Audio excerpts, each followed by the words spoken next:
महिम भगवान श्री राम के पावन जस का कथन श्रवण करके अपने हृदय के कलिमल का नाश करते हुए आराध्य देव के प्रति दृढ़ निष्ठा प्रकट होती है। भगवत चरित्रों का प्रभाव यह है कि किसी भी भगवान के यश का गान करो, आपने भगवान के जिस नाम रूप को अपना आराध्य देव माना है उसी में प्रेम बढ़ेगा। ये आंतरिक बात है। श्यामा श्याम के चरणों की उपासना है तो सुन के देखो, श्यामा श्याम के चरणों में और प्रेम बढ़ता चला जाएगा, क्योंकि प्रभु तो वही है ना, और वो सर्वज्ञ हैं, वो जानते हैं। प्रभु के चरित्रों का सबसे बड़ा प्रभाव होता है कि मोहमल का नाश हो जाता है, और जहां मोह नष्ट हुआ तो आराध्य देव के चरणों में प्रेम हो जाता है। श्री भगवान बाली को परम धाम प्रदान किया। जो ही ये बाली की पत्नी ने सुना कि भगवान के द्वारा शरीर उनका पूरा हुआ, केश खुले हुए विलाप करती हुई पूरा नगर भय से व्याप्त हो गया है, क्योंकि राजा मारा गया। व्याकुल होकर के देह की संभाल भी नहीं है, वहां आए जहां प्रभु विराजमान, सामने बाली का शरीर पड़ा हुआ है। भगवान ने देखा, तारा बिकल देखी रघुराया, दीन ज्ञान हरि लीन्ही माया। भगवान ने कहा, रो मत। ये जो देहाशक्ति है ये अज्ञान के कारण है, यहां रोने का कोई कारण नहीं बनता।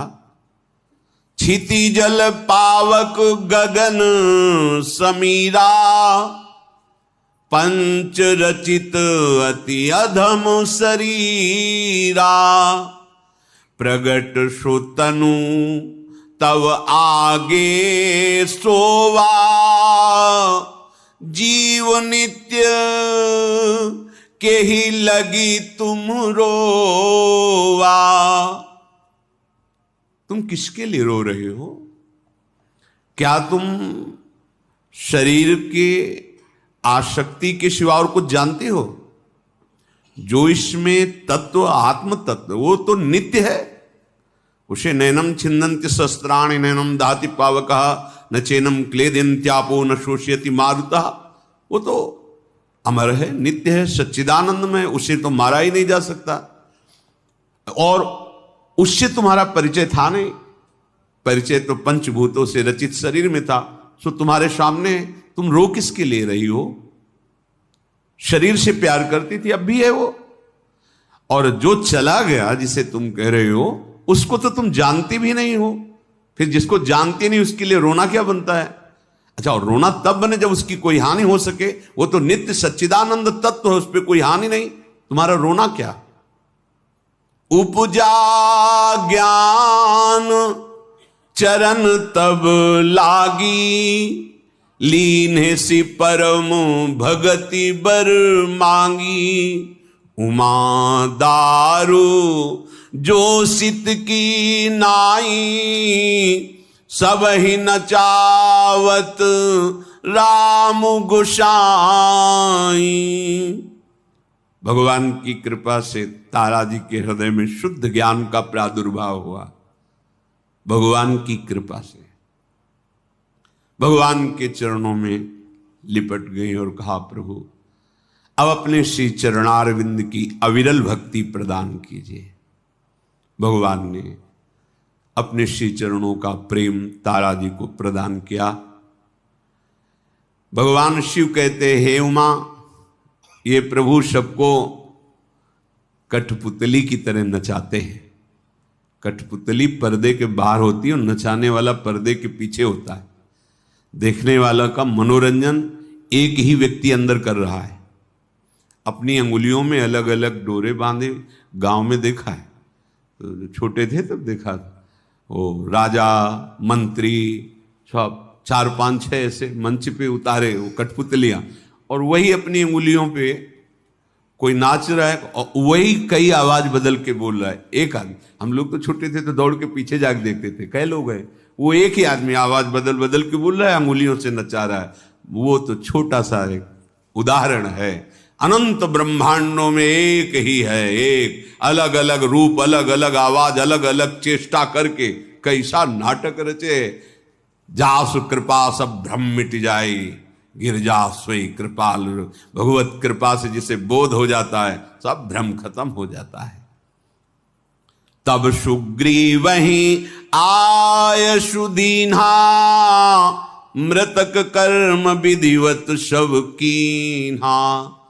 भगवान श्री राम ने सुग्रीव से कहा, जाओ अंत्येष्टि क्रिया का सब संस्कार जैसे तुम्हारी पद्धति से होता है बाली के शरीर का करो। उससे निवृत्त हुए। फिर भगवान ने लक्ष्मण जी से कहा, अब जाकर के राज सिंहासन पर सुग्रीव का अभिषेक कर दो। लखनलाल प्रभु को मस्तक नवाकर सुग्रीव को साथ लेकर चले। विप्र समाज को बुलाया गया। मंत्रों का सुंदर उच्चारण करते हुए सुग्रीव को राज्य और अंगद जी को युवराज पद दिया गया। भगवान के आश्रय का महान फल है। भयभीत घूम रहे थे, कहीं भी ठौर नहीं थी। ऋषिमुख पर्वत पर शाप के कारण बाली नहीं जाता था, तो थोड़ा चैन था, पर भय वहां भी था। अगर प्रभु का आश्रय ना होता तो भयवश मृत्यु तक जीना पड़ता, और भगवान का आश्रय हुआ तो राजपद पर बैठ गए, निर्भय हो गए। अब कोई सर्वसमर्थ अभयद भुजदंड मूल का वरद हस्त हो गया, आप कौन सा भय रह गया। इसीलिए भगवान शिव कहते हैं, हे उमा, उमा राम सम हित जग माही, गुरु पितु मातु बंधु प्रभु नाही। बड़े बुजुर्ग गुरुजन, माता पिता भाई बंधु, कोई ऐसा प्यार नहीं करता जैसा भगवान अपने जन से प्यार करते हैं। कोई किसी से प्यार करता है तो दिखाई देता है कि वो उससे प्यार करता है, पर वो उससे नहीं प्यार करता, वो अपने स्वार्थ से प्यार करता है।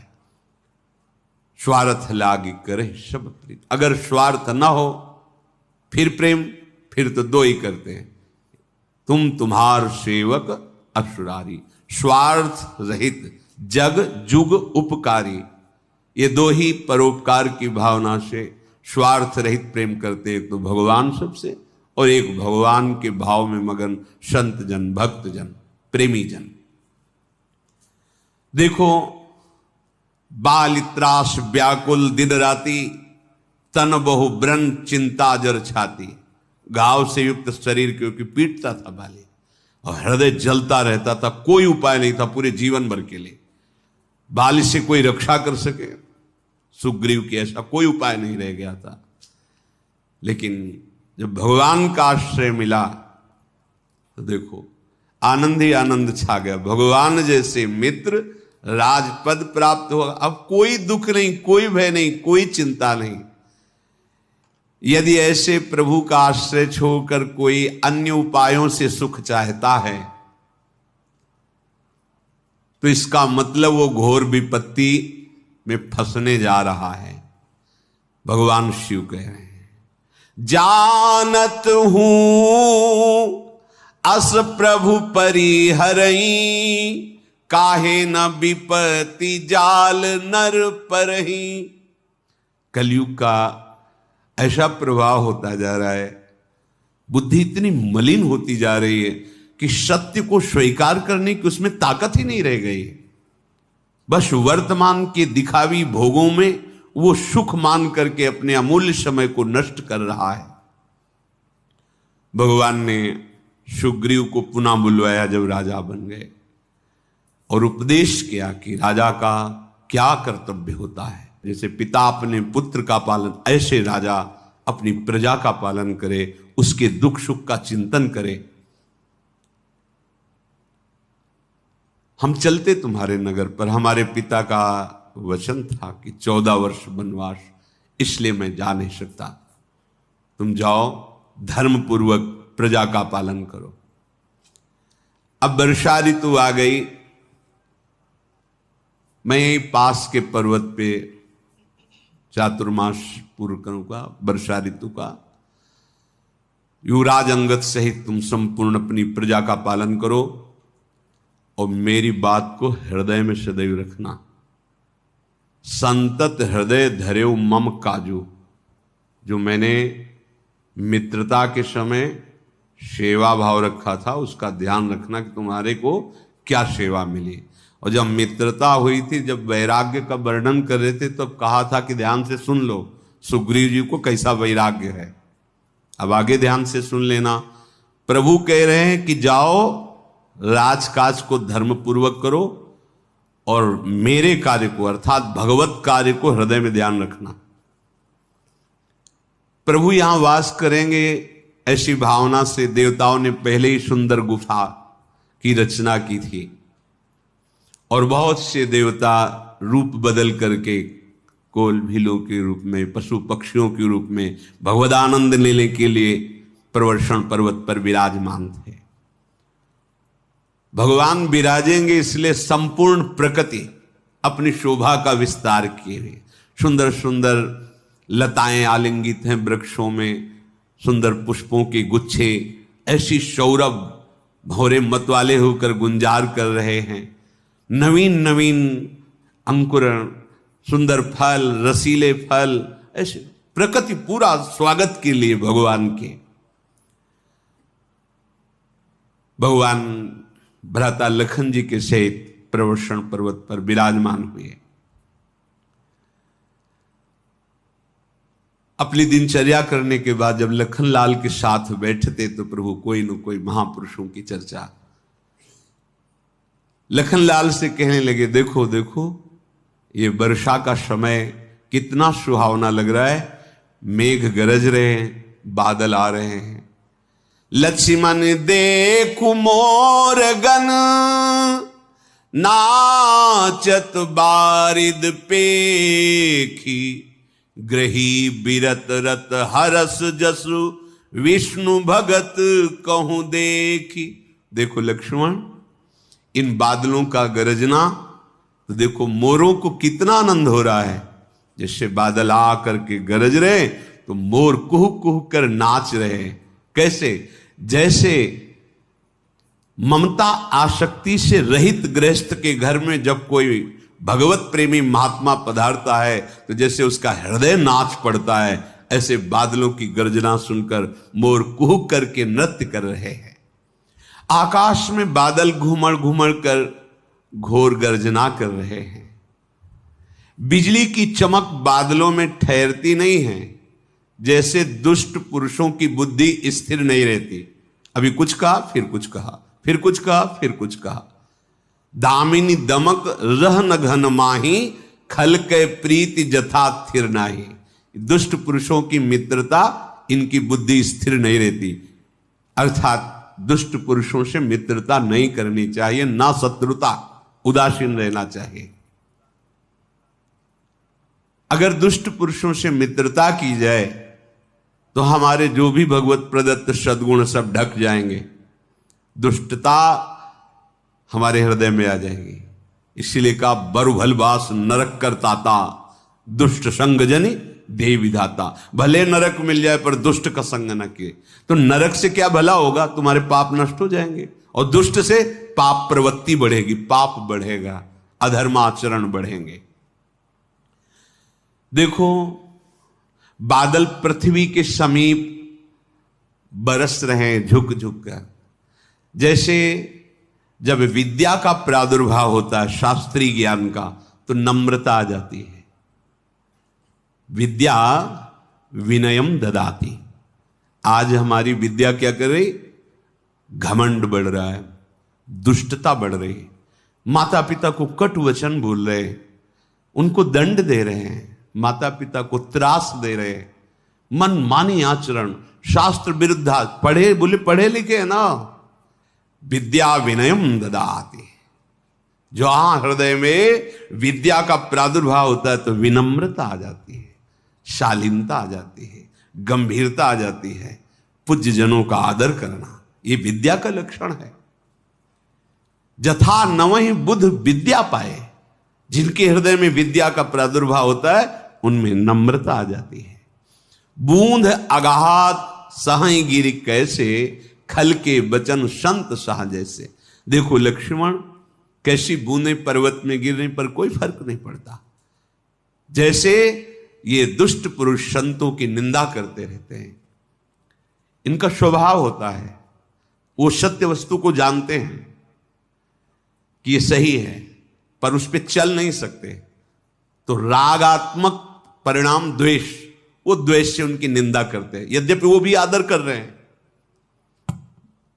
अगर सूक्ष्मता से देखो तो अंदर से प्यार कर रहे हैं, पर प्यार का रहस्य न जानने के कारण वो कड़ुआ बोलकर प्यार कर रहे हैं। जैसे चाहा कि अंगूर खा ले, पर नहीं मिला, खट्टे हैं। चाह तो थी ना, पर वो पा नहीं पाए तो लगा खट्टे हैं। तो ये जो दुष्ट स्वभाव के जन हैं, ये बहुत बढ़िया काम करते हैं संतों के लिए। अगर केवल झंडा पकड़ो तो कैसे, अगर डंडा लगा दो तो फहराएगा झंडा।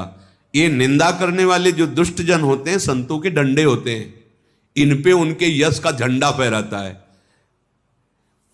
उनकी निंदा नहीं करनी चाहिए, निंदा करने वालों की सहना चाहिए।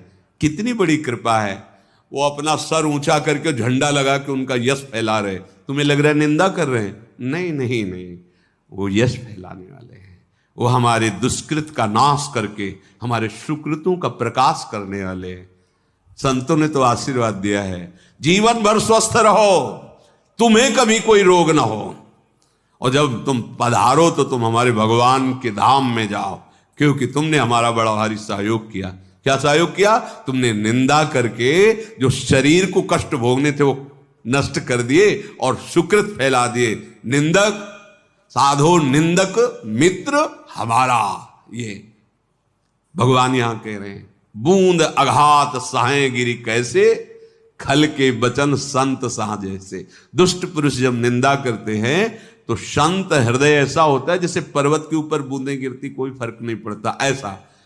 और अगर छरछराहट पैदा हो जाए तो मतलब अभी बात बनी नहीं, अभी संत संज्ञा पे नहीं आए।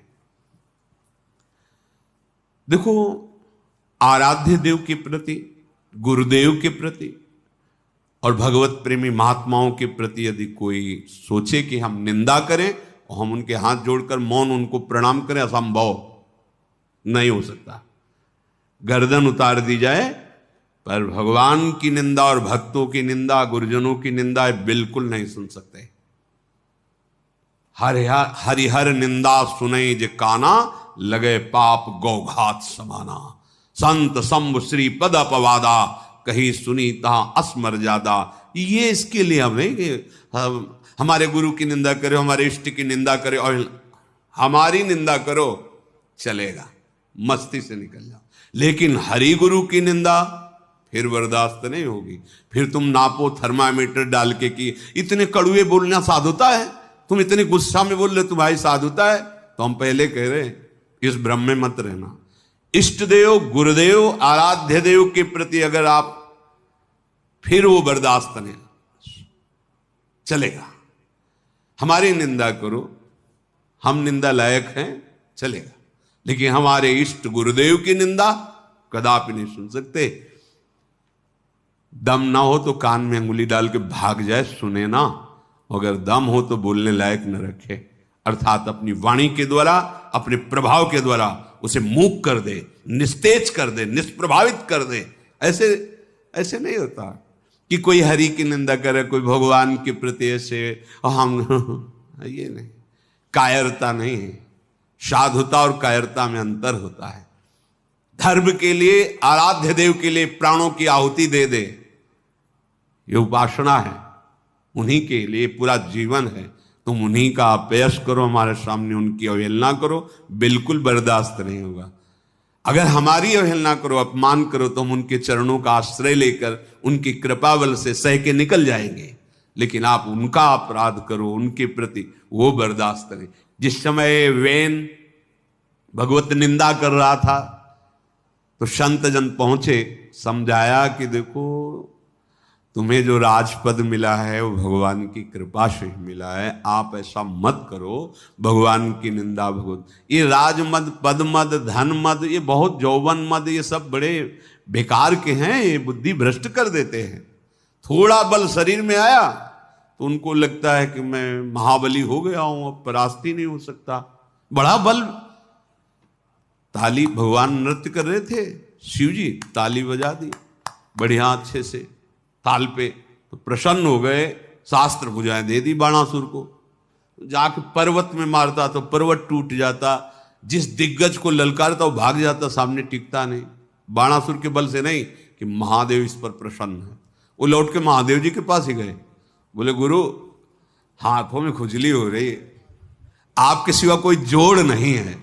हंस पड़े जगत गुरु भगवान शिव, हंस पड़े कि हम ही से बल प्राप्त करके हम ही को ललकार रहा है कि आओ हमारी भुजाओं से दो दो हाथ करो। बोले आप मिल जाएगा, तुम्हारी भुजाओं की जड़ से खुजली में। सुदर्शन चक्र से काटा भगवान ने, जब 4 रह गए तो शिव जी आगे आगे ले नहीं, बस इतना तो रह ले। तो बोले आप ही की आज्ञा का अनुमोदन कर रहे हैं। ऐसा ये यौवन मद, बल मद, ये धन मद, ये पद मद, ये ऐसे हैं जो आराध्य देव का अपमान करने लगते हैं। हमें सहना है अपनी बात से, हमें कोई हमारी निंदा करे, वास्तविक हम निंदा के ही पात्र हैं। अगर कुछ भी है तो मेरे गुरुदेव, मेरे आराध्य देव की कृपा से, अन्यथा अगर हमें पर्सनल देखो तो हम में तो कोई सद्गुण नहीं। जो निंदा करते हैं वो सही देख पा रहे हैं, आप लोग जो देख पा रहे हो वो भगवत कृपा देख पा रहे हो, आप लाडली का दुलार देख पा रहे हो। वो जो देख पा रहे हैं वैसे ही हम हैं, जैसे वो देख पा रहे हैं। वो क्या जो तुम देख पा रहे हो, ये गुरुदेव की कृपा देख पा रहे हो, ये श्री जी की कृपा देख पा रहे हो। तो जिनकी कृपा से हम हैं, जिनकी कृपा ही हमारा जीवन है, उनकी अवहेलना हमें नहीं सुननी चाहिए। ये वर्षा ऋतु में छोटी छोटी नदियां उफान भर करके अपने किनारे तोड़ते हुए चलती है। जैसे दुष्ट स्वभाव वालों को थोड़ा धन मिल जाए, बस क्षुद्र नदी भरी चली तुराई, जस थोरे धन खलब इतराई। जो बहुत हल्के हृदय के होते हैं, अभिमान इतना धन का बढ़ जाता है, और सोचते हैं धन बल से हम सुखी हो जाएंगे, दूसरों को त्रास दे करके। जैसे वर्षा में छोटी छोटी नदियों में जब जल बहाव आता है, उतरा के चल देती है। पृथ्वी पर देखो निर्मल आकाश से पानी गिरता है, पर वो भूमि में गिरते ही गंदा हो जाता है। हे लखन, जैसे शुद्ध आत्मा इस माया में शरीर में आते ही मलिन भाव को प्राप्त हो जाती, जैसे शुद्ध बूंद, निर्मल बूंद, भूमि परत भा ढाबर पानी, जनु जीव ही माया लपटानी। शुद्ध है, कहीं किसी भी तरह का मल नहीं, पर वो स्वीकार कर लेता है देह में आते मैं स्त्री मैं पुरुष, और इसी देहाभिमान से उसका पतन होने लगता है। हे लक्ष्मण देखो, जल वर्षा हो रही सब जगह, लेकिन जल टिक वहीं रहा है जहां नीचापन है, खालीपन है। वहीं सब जगह से जल बह करके वहीं आ रहा है। जैसे जो दैन्य भगवत भक्त होते हैं, उनके हृदय में सब सद्गुण आकर एकत्रित हो जाते हैं। वर्षा कहीं भी हो, पर टिकेगा जल वहीं जहां गहरा है। समिट समिट जल भरे ही तलावा, जिम सदगुण सज्जन पही आवा। जो संत जन हैं, भगवत आराधना में लगे हैं, उनमें स्वाभाविक सब सद्गुण ऐसे आ जाते हैं जैसे सब जगह के वर्षा का पानी जहां ढलान है, जहां सरोवर, उसमें जमा हो जाता है। देखो लखन, नदियों का जल समुद्र में बहुत जा रहा है, बहुत प्रकार की नदियां बाढ़ से इतराती हुई समुद्र में जा रही, पर उसमें कोई अहम नहीं हो रहा है, कोई गर्व नहीं हो रहा है, ना बढ़ रहा है, 1 इंच नहीं बढ़ेगा, वो अपना स्वभाव में स्थित। ऐसे ही जो हरि के जन हैं, प्रभु में जिनका चित्त जुड़ा हुआ है, वो अनंत वैभव आ जाए तो भी उनके अंदर अहंकार नहीं हो सकता, उसमें वो मुक्त है, कोई भी अहम उनको स्पर्श नहीं कर सकता। जैसे विविध नदियां समुद्र में उफान से जा रही तो समुद्र में बाढ़ नहीं आती है, ऐसे विविध सामग्री, विविध वैभव, विविध ऐश्वर्य यदि भगवत चिंतन में लगे हुए जिनका अखंड चिंतन है, उनके हृदय में अहम नहीं पैदा कर सकता। देखो, पृथ्वी हरी हरी घास से युक्त हो गई है, जिससे रास्ते दिखाई नहीं पड़ते। जिमि पाखंड बादते गुप्त होए सदग्रंथ, श्री भगवान कह रहे हैं, हरित भूमि तृण संकुल समुझ परय नहीं पंथ। लक्ष्मण, ये वर्षा ऋतु में हरी हरी घास इतनी बढ़ गई कि रास्ता कहां से दिखाई नहीं देता। जैसे जब पाखंडी जन पाखंड का विस्तार करते हैं तो सदग्रंथ गुप्त हो जाते हैं, लुप्त हो जाते हैं, दिखाई नहीं। सतमार्ग क्या है समझ में नहीं आता। जैसे कल कोई एकांतिक में कह रहा था, उपदेश दिया जाता है कि ये मरने जीने वाले का नाम क्यों जपा जाता है। गजब का कलयुग का प्रभाव। भगवान स्वयं गीता जी में, शास्त्रों में, भगवान जन्मने मरने वाले हैं, उनका नाम ऐसा है। तुम्हारी बात माने, तुम तो गर्भ से पैदा हुए, अभी कुछ दिन में मर जाओगे, और भगवान कभी गर्भ में आए ही नहीं किसी के। लीला की और सामने प्रकट हुए, चाहे कंस कारागार में हो या चाहे अयोध्या नरेश महाराज दशरथ जी का महल हो, सामने हाथ जोड़कर माता ने प्रार्थना की, देवकी जी ने, और इधर कौशल्या जी, माता पुन बोली सुमति डोली तजो तात, चिदानंद भगवान है। सनकादि से बढ़कर न ज्ञानी कोई हुआ है, ना है, न कोई होगा। और हरिश शरणम दर्शन करने जा रहे हैं बैकुंठ में, जरा सी रोक लगा दी तो इतना व्याकुलता पैदा हुई। अब भगवान कह रहे कि जैसे वर्षा ऋतु में बड़ी बड़ी घास हो जाती तो मार्ग कहां से दिखाई नहीं देता, ऐसे पाखंड का प्रचार करने वाले सदग्रंथ सतमार्ग को लुप्त कर देते, गुप्त नहीं। ब्रह्म ज्ञान बिनु नारी नर करें न दूसर बात, कौड़ी लागी लोभवश करें विप्र गुरु घात। यह है ब्रह्म ज्ञान। अरे ब्रह्म ज्ञान सर्वम खलमिदम ब्रह्म, फिर निंदा किसकी, फिर विरोध किसका, ये खंडन मंडन किसका। ज्ञान एक अखंड, प्रेम वही सच्चिदानंद स्वरूपों में। पता नहीं चल पाता कि कौन से सिद्धांत लेकर बोला जाता है कि भगवान के शिव विग्रहों का अपमान, भगवान की सेवा नाम का अपमान, भगवान की लीला चरित्रों का अपमान। ये कलयुग की चाल है जो भ्रष्ट करके, कलयुग ने ब्रह्मा जी से वादा किया है कि पिताश्री आप चिंता मत करो, ये सतयुग भैया जो कह रहे हैं ना कि हमारे राज्य में कोई नरक नहीं जाएगा, तो हम उनके छोटे भाई वादा करते हैं हमारे राज्य में कोई परम पद नहीं जाएगा। क्यों? क्योंकि ऐसा मार्ग, बोलो, कहते हैं मनुष्य हैं 100 ग्राम का बांट 7 दिन ऐसे रखो, 100 ग्राम, केवल 100 ग्राम छिंगुनी में ऐसे 100 ग्राम का बांट लेकर के 7 दिन 7 रात ऐसे रखो। गिरिराज जी उठा ले, 21 किलोमीटर की गिरिराज जी, एक किंग कोबरा लाओ और उसके साथ खेलो 2 मिनट, अभी जिंदा रहो तो बताना। कालिया नाग रौंद दिया ठाकुर ने, थोड़ा सा जहर चख के दिखाओ, पूतना का पूरा जहर पी गए और पीते ही पीते परम पद पहुंचा दिया। अरे श्री कृष्ण, एक कोयला लाल करके मुंह में रखो, फिर बताओ कैसा लगता है। पूरी आग पी गए दावानल की। सखाओं को जब दावानल में फंसा देखा तो बोले सब आंख मूंद लो। क्यों? यहीं से आग प्रकट है। भगवान अग्नि जिह्वा, भगवान की जिह्वा से ही अग्नि का प्रादुर्भाव हुआ, अग्नि देवता। ये कैसे? भगवान कह रहे जिमि पाखंड बादते गुप्त होई सदग्रंथ। बड़ा विचित्र खेल। उनके नाम की, उनकी महिमा थोड़ी देर जप के तो देखो, हृदय शीतल हो जाएगा। यद्यपि वो जानते हैं, पर वो भगवान की बड़ी विचित्र लीला है। भगवान के पावन चरित्र, भगवान का पावन नाम, भगवान का पावन धाम, भगवान का पावन रूप, ये इसीलिए प्रकाशित हुआ कि हम गा करके, हम रट करके, सुन करके इस मायामल का नाश करके परम पद प्राप्त कर लें। भगवान ज्ञान स्वरूप शंकराचार्य जी, आद्य गुरु, वो कह रहे हैं कि प्रभु सिद्धांत में तो सत्य बात है, सत्य विभेदापगमे नाथ तवाहम न माम की नस्तम सामुद्रो ही तरंगा क्वचिन समुद्रो न तारंगा। नाथ यद्यपि ये बात सत्य है कि हम में और आप में भेद नहीं है। कैसे? जैसे समुद्र से तरंग प्रकट होती तो तरंग कोई और थोड़ी है, समुद्र ही है।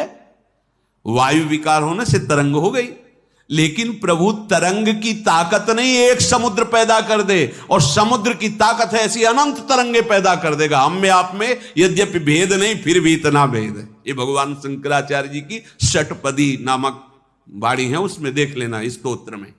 सत्य भेद आप गमे, क्या महिमा की बात करें। यद्यपि हम में आप में भेद नहीं है, कैसे? जैसे समुद्र और तरंग में भेद नहीं है, पर नाथ भेद ना होते हुए भी ये भेद है कि जैसे समुद्र से अनंत तरंगे प्रकट होती, पर एक तरंग समुद्र प्रकट नहीं कर सकती। ऐसा यह है शुद्ध ज्ञान। बड़ा हृदय में क्षोभ होता है। अब बड़े बड़े महापुरुष जो शास्त्र प्रमाणित जीवन जी के शास्त्र के अनुसार वो अंतर्धान हो रहे हैं। कुछ महापुरुष जन विराजमान हैं, वो अपने को गुप्त किए हुए हैं। अब हमें शतमार्ग क्या है, जब तक हम चलेंगे ही नहीं तो कैसे बोल पाएंगे, कैसे समझ पाएंगे, कैसे हम उसका अनुभव करेंगे? चलना, ये मोबाइल देवता की जो सृष्टि हुई, सतमार्ग चलना, बहुत मतलब कदम कदम पे लड़खड़ा के गिरा देंगे। भाई जो हम देखते हैं, जो हम सुनते हैं, जो हम बोलते हैं, वही हमारे मनन का विषय होता है, और जो हम मनन करते हैं, चिंतन करते हैं, वही हमारे आचरणों में होता है। हमारा मनन चिंतन विशुद्ध हो, इसके लिए एकांत सेवन, संत समागम इतना बड़ा है। पूरा सृष्टि का सब कुछ है। वो गूगल क्या कहते, गूगल है, हाँ गूगल, सर्च कर लो, हर प्रश्न का उत्तर है, हर सामग्री, हर दृश्य है, हर बात है। तो मन को तो बढ़िया मसाला मिल गया, जैसा चाहो। अब वो एकांत में बैठकर अथातो ब्रह्म जिज्ञासा, ये होगा। समस्त इंद्रियों को अंतर्मुख करके फिर नहीं, एकांत में बैठ करके गूगल से जिज्ञासा होगी ब्रह्म जिज्ञासा नहीं। बड़ा समय पहले ठाकुर जी की छवि यहां ऐसे ऊपर से चद्दर डाले, प्रायः महापुरुषों को देखा ऐसे, और थोड़ी थोड़ी देर में ऐसे। अब यही टंगा रहता है। वो तो ब्रेक लगी, ले सत्संग में हजारों बार घंटियां बज गई होती। बचो, सावधान हो। भगवत मार्ग में चलने के लिए अंतर्मुखता की आवश्यकता है। ऐसे प्रवचन सुनने से बचो जिनमें भगवान के नाम, भगवान की लीला, भगवान के धाम और भगवान के रूप की अवहेलना की गई हो, निंदा की गई हो। ऐसा कोई भी महापुरुष इस सृष्टि में अभी तक प्रकट नहीं हुआ जो भगवान का विरोध करके महापुरुष हो गया हो। एक भी उदाहरण में देना कि इन्होंने राम की निंदा की, कृष्ण की निंदा की, हरि की निंदा की, और देखो इतने बड़े महापुरुष हुए। ये धन संपत्ति आ जाना महापुरुषता की बात नहीं है कि भाई अरबों खरबों रुपया, बड़े निकृष्ट आचरण करने वाले के पास भी संपत्ति पाई जाती है। सुत दारा धन लक्ष्मी पापी के घर होए, इससे कोई महापुरुषता, काम क्रोध लोभ मोह मद मत्सर पर विजय प्राप्त करके संपूर्ण चराचर जगत के लिए सर्वे भवन्तु सुखिनः, सर्वे सन्तु निरामयः, सर्वे भद्राणि पश्यन्तु मां कश्चित्। यह है महापुरुष की पहचान। मां कश्चित दुग्धा, वो निंदा करेगा, भगवान की निंदा करे, अरे वो किसी की निंदा, उसको पुरुषत्व कहा है। जो जान गया कि सब में वही विराजमान, वो निंदा किसकी? जो नहीं जाना तो फिर वो है क्या?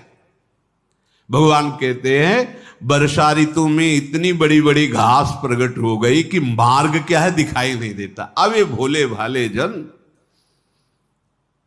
कैसे, बड़ा विचित्र खेल है। गंगा किनारे थे तो एक परिकर आए थे बड़े जनों के, 20-25 लोग गांव के, एकदम बोले हम आपसे बात करना चाहते, क्योंकि एकांत में सन्यास वेश में। तो क्या बात करना चाहते हो? बोले ब्रह्म निर्गुण है कि सगुण है? तुमका जैसा मानो वैसा है, जाकी रही भावना जैसी प्रभु मूर्ति देखी तीन तैसी। वो निर्गुण भी है, सगुण भी है, वो सब रूपों में है, उसका कोई रूप नहीं है। वो रूपवान भी है, वो अरूप भी है, वो नाम रूप रहित भी है और नाम रूप सहित भी है। जैसी भावना करे वैसा। और नहीं, हमारे तो गुरुदेव सगुण का विरोध करते हैं। विरोध शब्द तो हम कहा ज्ञान का लक्षण ही है। जहां विरोध है, भय है, तो अज्ञान का लक्षण है। तो आप ऐसे कैसी बात कर सकते हो? साकार उपासना है ही नहीं, निराकार की ही। उनका आपके गुरुदेव निराकार हैं। ये सुना कहां से है? साकार से सुना है ना। वाणी कहां से निकली? साकार से। प्रणाम किसको करते हो? साकार को। माला किसको पहनाते हो? साकार को। दर्शन करने किसके जाते हो? साकार को। सुन कौन रहा है? साकार। बोल कौन रहा है? साकार। ये हरी हरी घास मार्ग ढक रही है, वर्षा हो रही। ये कलयुग की वर्षा जो है ना, ये सतमार्ग को लुप्त कर रही बस। तो देखो कल हनुमान जी महाराज परम महाभागवत क्या कह रहे? तव माया बस फिरे भुलाना, ताते नहीं मैं प्रभु पहचाना। एक में मंद मोह बस, कुटिल हृदय अज्ञान, पुनि प्रभु मोहि विसारे दीन बंद। ये है। विभीषण जी कह रहे हैं कि आप महान प्रभु हो या प्रभु की कोई प्रेमी जन हो, क्योंकि मेरे हृदय में कुछ हो रहा है आपको देखने से। तो मैं अधम सखा सुनो, ये परिचय है।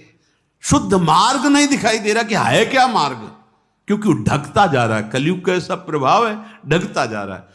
अगर इस बात से डरा जाए कि सत्य मार्ग क्या है, ये बोलने में अंकुश आगे लग जाएगा। लिख लो, आगे लग जाएगा। आगे ऐसा समय आएगा तुम्हें शुद्ध भगवत मार्ग क्या है समझ में ही नहीं आएगा। सदग्रंथ लुप्त हो जाएंगे, सदमार्ग गुप्त हो जाएंगे। कोई महापुरुष जो रहेंगे भी वो समाज में नहीं आएंगे। एकांत सेवन करके अपने जीवन को भगवत तन्मयता में व्यतीत कर देंगे। चारों दिशाओं में मेढकों की बड़ी ध्वनि हो रही है, क्योंकि वर्षा ऋतु है।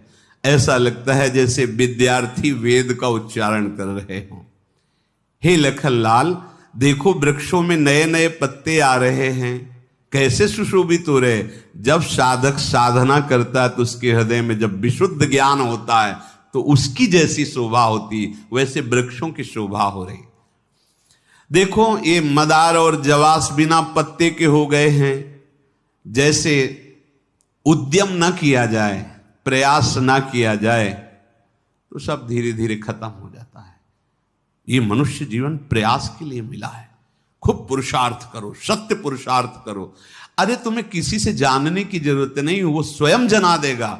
और सच्ची में जानना तभी होता, स्वयं जाने जे देह वो जना देगा वो क्या तत्व है। देखो इस वर्षा ऋतु में धूल कहीं देखने को मिल नहीं रही।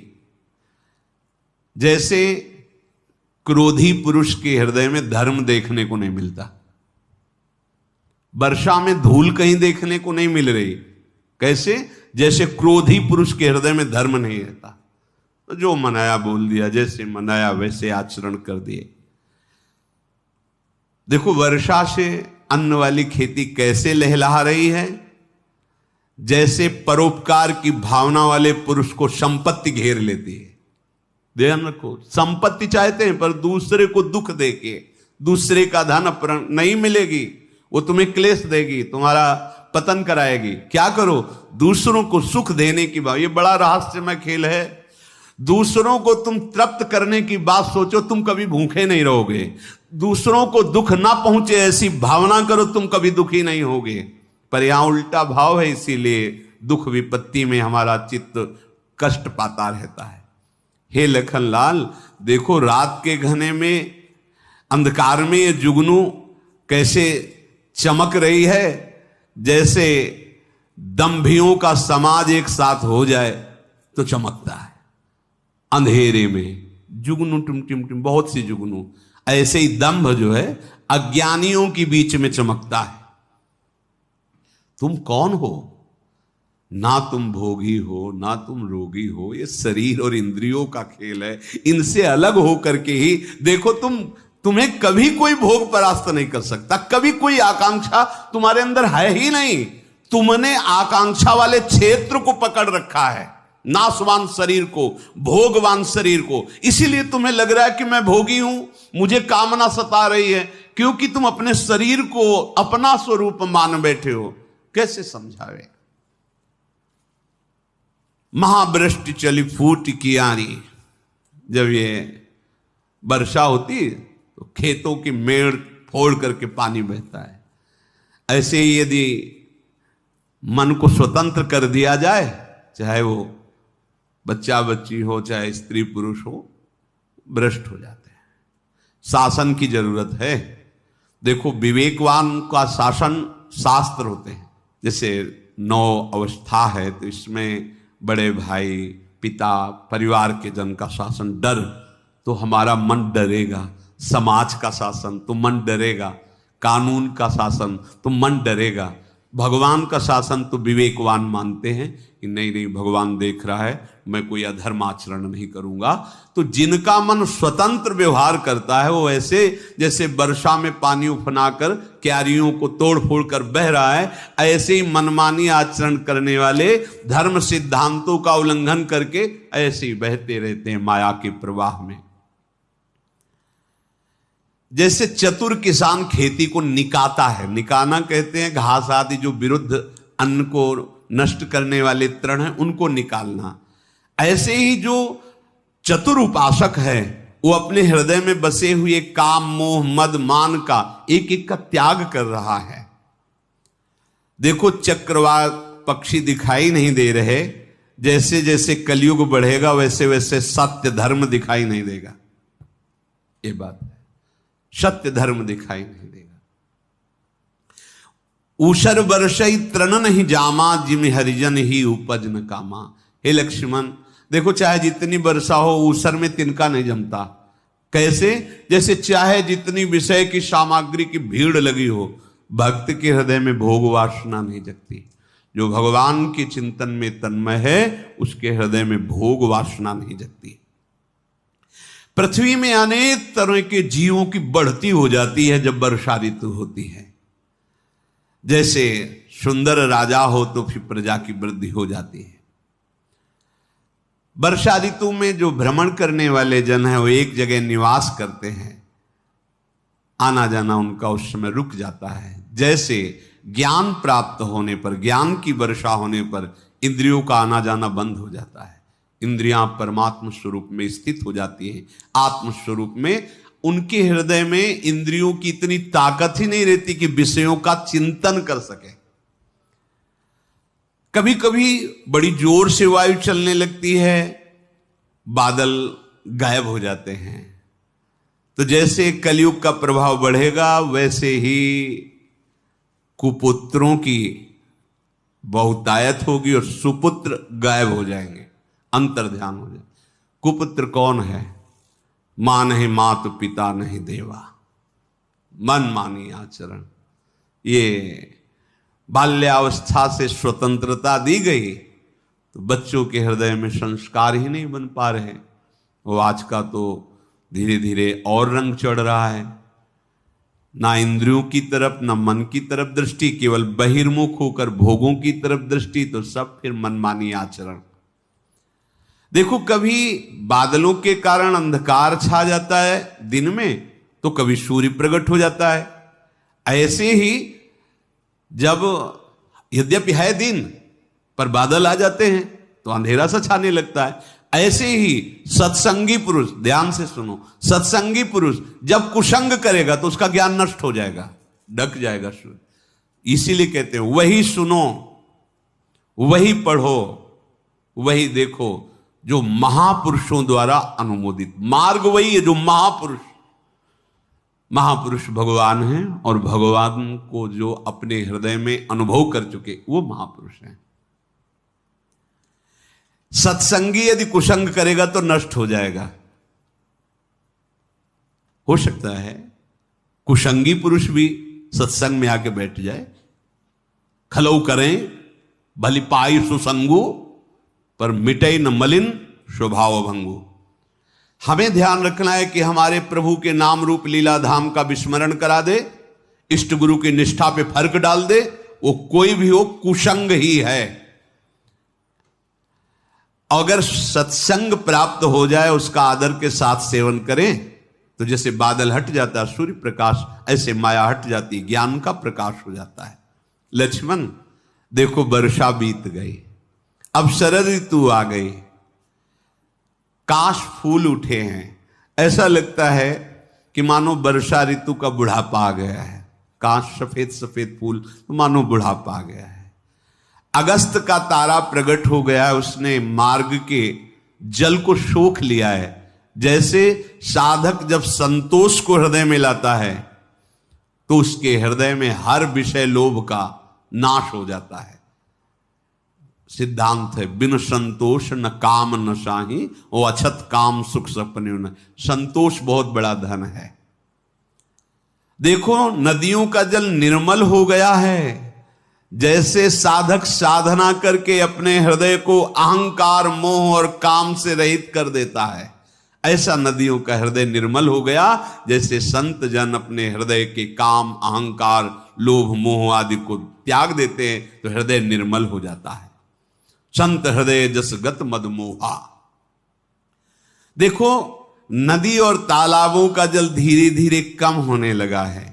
जैसे विवेकी साधक अपने विकारों को धीरे धीरे त्यागता जाता है, कम करता जाता है। शरद ऋतु आ गई तो खंजन पक्षी आ गए। जैसे समय पाकर के साधना फलीभूत हो जाती और आनंद हृदय में प्रकाशित हो जाता है। अब न कहीं कीचड़ है न धूल है, बड़ी निर्मल भूमि शोभा दे रही है। जैसे नीति के अनुसार चलने पर जीवन बड़ा निर्मल हो जाता है। नीति धर्म नीति के अनुसार चले। जल कम हो जाने से मछलियां व्याकुल हो गई हैं। जैसे अविवेकी पुरुष धन को ही सर्वस्व मानता है, किसी कारण से धन कम होने लगे तो उसके प्राण व्याकुल हो जाते हैं। देखो बिना बादलों के निर्मल आकाश शोभा पा रहा है। जैसे भक्त का हृदय समस्त आशाओं से शून्य होकर शोभा पाता है। भक्त के हृदय में कोई अन्य आशा ही परमम दुखम नैराश्यम परमम सुखम। कहीं कहीं थोड़ी थोड़ी शारदी वृष्टि हो रही है। जैसे किसी बिरले को मेरी भक्ति प्राप्त होती है। कहूं कहूं वृष्टि शारदी थोरी, को एक पाव भगत जिमि मोरी। देखो अब चातुर्मास संपन्न हुआ तो राजा तपस्वी व्यापारी ये विजय तपस्या व्यापार भिक्षा के लिए हर्षित होकर निकल पड़े हैं। जैसे श्री हरि की भक्ति प्राप्त करके चारों आश्रमों वाले परमानंद में मगन हो जाते हैं। चाहे वो ब्रह्मचारी हो, गृहस्थ हो, वानप्रस्थ हो, सन्यासी हो, जब हरि की निर्मल भक्ति का उदय होता है वो परमानंद में मगन हो जाते हैं। देखो जहां अगाध जल होता है वहां मछली को बड़ा आनंद होता है। हे लखन, ऐसे जो श्री हरि के चरणों का आश्रय ले लेता है उसे आनंद ही आनंद होता है। सुखी मीन जे नीर अगाधा, जिमि हरि शरण न एको बाधा। पता नहीं कौन सा ज्ञान है जो भगवान से विमुख करता है, हमारी तो समझ में नहीं आया। बड़े बड़े ब्रह्मज्ञानी महापुरुषों का दर्शन हुआ, संभाषण हुआ, उनकी चरण धूल माथे पे चढ़ाई, नारायण नारायण या प्रणव जप रहे। कोई ऐसा तो नहीं मिला जो भगवत चरित्र पूज्यपात शिवड़िया बाबा चलते फिरते मूर्तिमान ब्रह्म पद्मासन लगाए बैठे, भागवत हो रही, कथा हो रही, चर्चा। सनक सनंदन सनातन एक प्रवक्ता बन गए, तीन भगवान की चर्चा करें। भगवान शंकर उमा जी श्रोता बन गई, आप चर्चा। पता नहीं आज कौन सा ज्ञान विस्तार हो रहा है कि भगवान की चर्चा, भगवान के नाम, भगवान की सेवा पूजा का। ये है कलयुग की चाल, भगवान का विरोध। ये तभी तो अधर्म आचरण फैलेगा। यहां स्वयं भगवान कह रहे कैसा आनंदित होता है जीव, बोले सुखी मीन जे नीर अगाधा, जिमि हरि शरण नहीं को। जैसे अगाध जल में मछली किलोल करती आनंदित, ऐसे भगवान की चरण शरण में जीव परमानंद में डूब जाता है। कमलों के फूलने से देखो सरोवर की कैसी शोभा हो रही। जैसे सगुण ब्रह्म की भूतल पर शोभा होती है। भौरे अनुपम शब्द गुंजार कर रहे हैं, पक्षी नाना प्रकार के शब्द कर रहे हैं। हे लखनलाल, चकवे को बड़ा दुख हो रहा है। जैसे दूसरे की संपत्ति को देख करके दुष्टजन जलते रहते हैं, पपीहा रट लगाए है, उसको बड़ी प्यास है पर उसकी प्यास बुझती नहीं है। ऐसे ही जो देवाधिदेव महादेव शंकर की निंदा करेगा, द्रोह करेगा, कुछ भी कर ले, उसे कभी सुख शांति प्राप्त नहीं हो सकती। भगवान श्री राम कह रहे, चातक रटत तृषा अति ओही, जिम सुख लाही न शंकर द्रोही। शरद ऋतु के ताप को रात के समय चंद्रमा हर लेता है, उस ताप को, जैसे संत का दर्शन मात्र पापों का नाश कर देता है। सरदा तप निशि शशि अपहरई, संत दरस जिमि पातक टरई। चकोर का समुदाय चंद्रमा को टकटकी लगाए देख रहा है। जैसे भक्त की जब भावना परिपक्व होती है, भगवान का साक्षात्कार होता है, तो निर्निमेष नयनों से भगवान का दर्शन करता है। मच्छर और डांस ये जाड़े के डर से नष्ट हो गए, जैसे ब्रह्म ऋषियों का वैर करने वाला कुल समेत नष्ट हो जाता है। भूमि जीव संकुल रहे, गए शरद ऋतु पाई, सदगुरु मिले जाहि जिमि संशय भ्रम समुदाय। वर्षा ऋतु के कारण पृथ्वी पर बहुत से नए नए जीव प्रकट हो गए थे, परंतु जब शरद ऋतु आई तो वो सब अंतर्ध्यान हो गए, नष्ट हो गए। जैसे यहां जन्म लेने पर मनुष्य शरीर में बहुत से अवगुणों का प्रादुर्भाव होता है, पूर्व संस्कार बल, पर जब सदगुरु का वर्ण कर लिया जाता है और उनकी आज्ञा के अनुसार चला जाता है, तो सब भ्रम संदेह अवगुण नष्ट हो जाते। सदगुरु मिले जाहि जिम संशय भ्रम समुदाय। शिष्य त्यागी। श्री राधा वल्लभ लाल की।